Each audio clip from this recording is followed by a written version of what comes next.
What if I told you the greatest battles you'll ever face won't be out there? They'll be in here, in your mind. You think the chaos outside is what breaks people? It's not.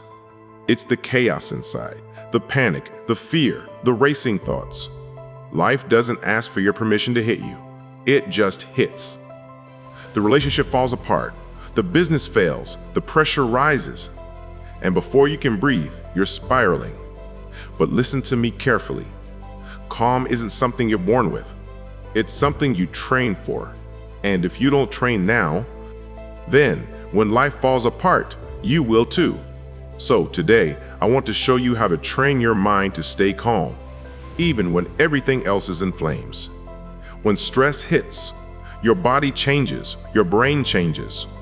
You don't just feel overwhelmed, you become overwhelmed. See, inside your brain, you've got a little alarm system called the amygdala. Its job is to protect you, to scan for threats, to keep you alive. But here's the problem. When something stressful happens, like a deadline, an argument, a sudden failure, your amygdala rings the alarm. And what happens next? Your heart races, your muscles tighten, your breath shortens. Your brain shuts down logical thinking. You're not planning, you're not solving, you're reacting. This is called the fight or flight response. And it was great when we were running from lions, but now it's destroying your focus in meetings, sabotaging your relationships, ruining your performance. You say the wrong thing.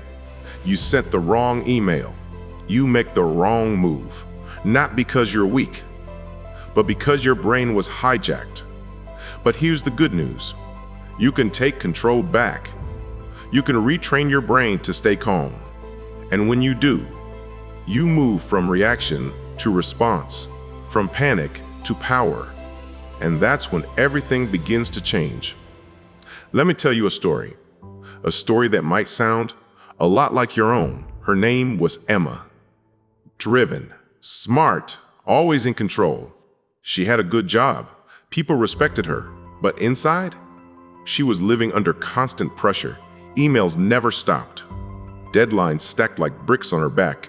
Family needed her, team relied on her. And she forgot to breathe. One day, all it took was one meeting, one offhand comment from her boss, and it broke her. Heart pounding, palms sweating, mind spinning. She couldn't think, she couldn't speak, she froze. She made a mistake, a big one. And in a room full of people, she walked out trying to smile. But inside, she was falling apart. You know what's cruel? It wasn't the mistake that destroyed her. It was the way she talked to herself afterward. I'm not good enough. I can't handle this. I'll never be enough. And that's what most people never talk about. It's not the pressure that crushes you. It's the shame that follows. It's not just failure we fear. It's being seen as someone who failed. That's what keeps us stuck. That's what steals our calm. Emma didn't need more time. She didn't need more praise. She needed a skill she was never taught. She needed to train her mind to stay calm, not after the mistake, but before the moment hit. And that's where her story begins to change. Because one day, she stopped looking for rescue and started learning to breathe again. Because calm isn't something that shows up when life gets easy. It's something you build when life gets hard. And in the next part, you'll learn exactly how Emma and you can start building it. Not with willpower, but with a breath. If you think calm people are weak, think again. The ones who stay calm in chaos, they're not soft, they're dangerous. Because when others lose their minds, they stay sharp. And sharp minds win wars. You see, the world taught you the wrong thing. It told you calm meant silence, submission, backing down. But that's a lie. Real calm isn't passive. It's control. It's fire wrapped in stillness. When pressure rises, most people react. They panic, they lash out, they shrink. But the calm ones, they step forward, not with rage, not with noise, but with precision. If you've ever been told you're too quiet, too sensitive, too soft, Let me say this to you right now. The world needs your calm. It needs your presence, your restraint, your power. Because power isn't loud, power is focused. Look at the ones we call legends. Michael Jordan in the final seconds, JFK in the middle of a crisis, Navy SEALs in enemy territory. Did they scream? Did they panic? No. They breathed. They locked in. They stayed still while the world burned. Calm isn't a mood, it's a weapon. And if you know how to wield it, you can walk into any storm and walk out stronger. So why don't more people train this? Because calm takes discipline. It takes awareness. It takes rewiring your whole emotional response system. And most people never even try. But you're not most people. Because in the next part, you're going to learn exactly how to build calm. Not by hoping for it, but by training it like a muscle. With tools that elite performers use, that you can use too, starting today. They say pressure makes diamonds. But that only happens when the heat is controlled. Without control, pressure just shatters things. And that's what happens to most people. They break, not because they're weak, but because they were never taught how to handle the heat. But what if I told you? There's a way to train for pressure, to actually build calmness the way an athlete builds strength. Not just hope for it, but build it day by day, moment by moment, with tools that actually work. The first tool is your breath. Not fancy, not new. But nothing is more powerful. Because when your mind is on fire, your breath is the water that puts it out of the box.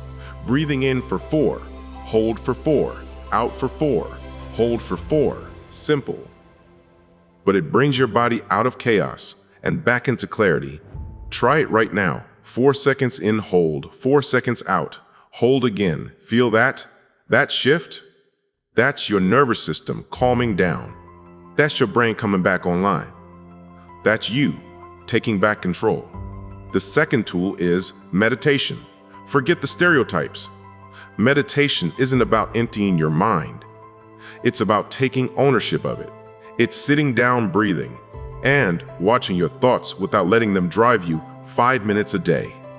That's all it takes to rewire your brain for calm. The third tool is visualization. Picture yourself staying calm under pressure. See it like a movie. See the chaos. See yourself breathing, responding, leading. Your brain doesn't know the difference between what's imagined and what's real. And when you visualize composure, you're rehearsing for success. The fourth tool is movement. Exercise isn't just for the body, it's for the mind. Because every time you push through physical discomfort, you're training yourself to push through emotional stress too. That discipline transfers. That calm under fatigue, that becomes calm under pressure. And here's the last one, journaling. Write down what triggered you, what made you lose control, and how you could have responded better. Do it daily, and you'll start seeing patterns. You'll start catching yourself earlier. You'll go from, why did I do that? Next time, I'll do this. You don't need all 5 tools at once. Start with 1, start small, but start. Because calm isn't something you earn in a crisis. It's something you build in the quiet. And when the storm comes, you either fall to your level of training or rise because of it. And now that you have the tools, it's time to see what happens when someone uses them to come back from the edge and become unshakable in the face of pressure. Have you ever felt like no matter what you try, the stress keeps winning? Like you're doing your best to stay calm, but the moment something goes wrong, it all unravels again? If so, you're not broken. You're just standing at the edge of your turning point. Because transformation doesn't happen when everything is easy. It happens the moment you decide, I'm done reacting. I'm ready to respond. Emma had reached that point. After her breakdown, after the shame, after all the pressure, she did something different. She didn't wait for life to get easier. She didn't wait for the chaos to disappear. She started where she was, right there in the noise, and she practiced. Every morning, 5 minutes of breathing, 1 page in her journal, 1 moment to imagine herself calm in the heat of the next meeting. It didn't feel powerful, it didn't feel magical, but it was consistent. Then came the test, another meeting, another fire, another wave of tension in the room. And this time she felt the rush, the heat rising. The old panic is trying to grab hold. But instead of reacting, she paused, she breathed, she remembered, she was in control. That one breath, it changed everything. She didn't freeze, she didn't fold, she responded. That was the first win, small on the outside, massive on the inside. Because for the first time, her mind didn't run the show, she did. This is what growth looks like. Not dramatic, not loud. Just a quiet moment when you choose differently. When you interrupt your pattern. When you take your power back. You won't win every moment. You'll still slip. You'll still react sometimes. But now you know there's another way, a better way. A way that leads to clarity, not chaos. And in the next part, we'll show you how to make that your default. Not something you do once, but who you become every single day. What if the problem isn't the pressure? What if the real problem is how you see the pressure? Most people go through life asking one question when things go wrong. Why is this happening to me? That question keeps you stuck. It keeps you small. It keeps you in survival mode. But champions ask something else. They ask, what can I learn from this? What is this trying to teach me? Because your perspective is everything. 2 people can face the same storm. One breaks, one bends. The difference isn't the storm. It's the meaning they give it. You can see failure as a dead end, or you can see it as data. You can see rejection as proof you're not enough, or proof you're being redirected to something better. The way you label the event becomes the way you live through it. And the truth is, most of what you call problems are actually just challenges in disguise. A problem feels like a wall. A challenge feels like a mountain. One says stop, the other says climb. That one shift can change your life. Because when you reframe adversity, you unlock resilience. You stop saying, I can't, and you start saying, this is hard, but I'm tougher. Think about this. Every person you admire, every story that inspired you, had one thing in common. They didn't escape the storm. They grew through it. The pressure didn't destroy them. It defined them. But not because the storm was easy. Because their perspective was strong. And perspective isn't a gift. It's a choice, a daily one. In the next part, you're going to learn exactly how to build that kind of mental strength. So when the pressure rises, you don't panic. You pivot. You see the storm for what it really is. Training for your next breakthrough. People always admire calm, confident leaders. But what they don't see is the training, the quiet discipline, the hours no one applauds. You don't become unshakable in the storm by accident. You become unshakable because you prepared for the storm. Mental strength isn't a gift. It's not something you're born with. It's a skill, just like playing piano, just like lifting weights. And the gym for your mind, it's your daily habits. Every time you meditate when it's hard to sit still. Every time you journal when your thoughts feel messy. Every time you breathe through the panic instead of running from it, you're not just surviving. You're rewiring your brain to stay calm under pressure. You're building emotional endurance. The ability to stay present when others lose focus. The ability to stay patient when everything in you wants to react. The ability to breathe when everything says panic. Think about an athlete. They don't show up on game day and hope to perform. They train every day in silence, in discomfort, in repetition. It's the same with your mind. The real game isn't when things are calm. The real game is when everything breaks loose, when the call goes wrong, when the deal falls through, when the people you trust disappoint you. That's when your training shows. if you haven't practiced staying calm in the quiet. You won't know how to stay calm in the storm. But if you have trained, if you've shown up for your mind every day, even when no one saw, then when the chaos hits, you'll be ready. Not because life got easier, but because you got stronger. And in the next part, you'll learn the one factor most people overlook. The one thing that could make or break your ability to stay calm. It's not a mindset. It's not meditation. It's who you surround yourself with. You can train your breath. You can master your focus. But if you're surrounded by panic, you'll absorb it. Energy is contagious. And if you're breathing peace, but living in chaos, your calm won't survive. Take a look at your circle. The people you talk to every day. Are they fueling your clarity or feeding your confusion? Do they hold their ground in a storm, or do they bring more drama into your life? The truth is, you become like the energy you allow around you. If you walk into a room full of fire, don't be surprised when you catch flame. It's not about cutting people off. It's about protecting your mind, because the environment around you is training your nervous system every single day. If you're constantly around people who gossip, complain, and react emotionally, your brain learns that this is normal. It wires itself to do the same. But if you're around people who breathe before they speak, who pauses before they judge, who stays grounded when things go wrong, you absorb that too. You don't need 10 calm people. You just need one voice of reason. One friend who reminds you who you are when you forget. One mentor who models composure when your world is shaking. Choose them wisely. And don't just look outward. Look inward. Ask yourself, what kind of energy are you bringing to the room? Are you part of the storm or part of the calm? Because you teach people how to treat you by how you treat yourself.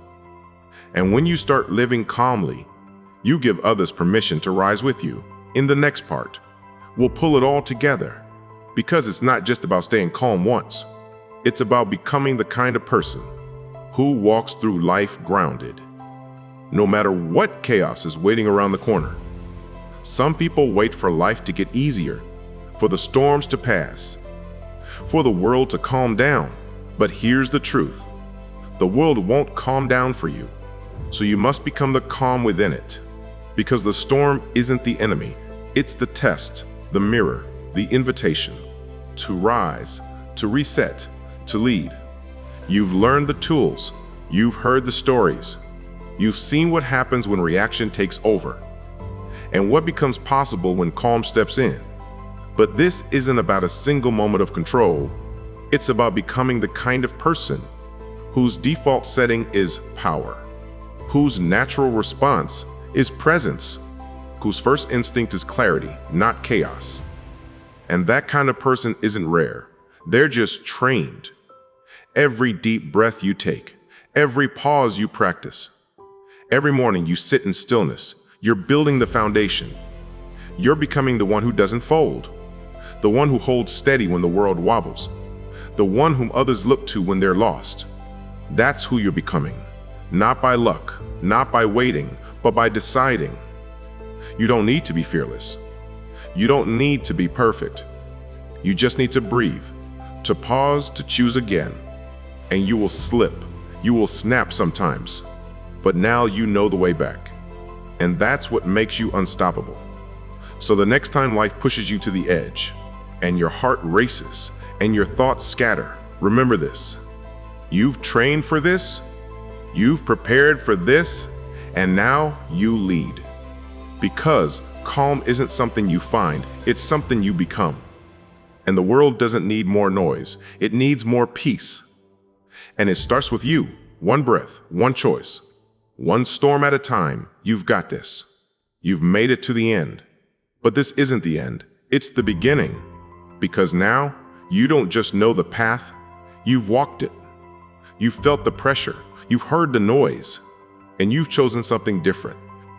You chose to respond, not react. You chose to take control back. That choice, it changes lives. Not just yours, but everyone around you. Every time you stay calm under pressure, you model strength, you model wisdom, you model leadership in its purest form. It's easy to scream, to panic, to blame. That's what the world teaches. But you're learning something far more powerful. You're learning to pause, to breathe, to rise. Because when you control your mind, you control your future, you protect your peace. You stay aligned with who you want to be, even when life tries to pull you off course. So when life tests you again, and it will, don't be surprised. Be ready. Let your calm speak louder than chaos. Let your presence become your protection. Let your breath guide you back home every single time. And when others watch you, they'll feel it. They'll see something in you they can't quite explain. They'll wonder how you stay grounded while everything around you shakes. And maybe, just maybe, your calm will awaken their own. So, as this video ends, let this be your beginning. Not just knowing what to do, but of living it. Because calm isn't just a technique, it's a way of life. It's your edge, it's your reset, it's your superpower. And now, it's yours to carry into every storm that comes next. If this video helped you breathe a little deeper, think a little clearer, or feel a little stronger, then don't keep it to yourself. Hit like, share it with someone who needs calm right now. And if you want more content that strengthens your mind and soul, make sure to subscribe, because this isn't just a video, it's a movement, and you're already part of it.